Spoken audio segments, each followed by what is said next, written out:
Sports and Recreation, suportado sa QC.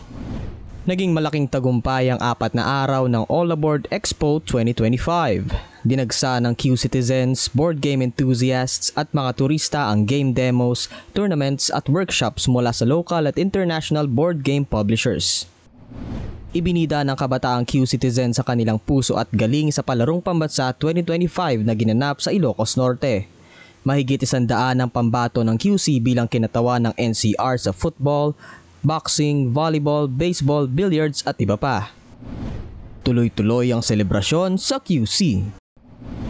Muling nakiisa ang Lungsod Quezon sa selebrasyon ng Hug Festival 2025. Tampok dito ang daan-daang pork dishes na luto ng Q citizens, chefs, restaurants at iba pa. Formal nang binuksan ng Bahay Modernismo ang pinakabagong heritage museum ng QC sa loob ng Quezon Memorial Circle.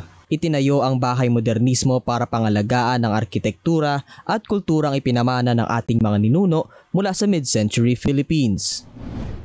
Nagsilbing host ang lokal na pamahalaan sa selebrasyon ng World Milk Day kung saan ibinida sa Quezon City Hall ang proudly Filipino-made dairy products gaya ng fresh milk, yogurt, ice cream at white cheese mula sa local dairy farmers. Pinangunahan ni Mayor Joy Belmonte, Vice Mayor Gian Soto at mga kawani ng lungsod ang seremonya para sa Araw ng Watawat bilang paggunita at paghikayat sa lahat na magbigay galang sa watawat ng Pilipinas na kumakatawan sa ating kasarinlan, kultura at pagkakaisa. Kasabay nito, pinailawan din ng high-rise building ng Quezon City Hall bilang pakikiisa sa paggunita ng National Flag Day.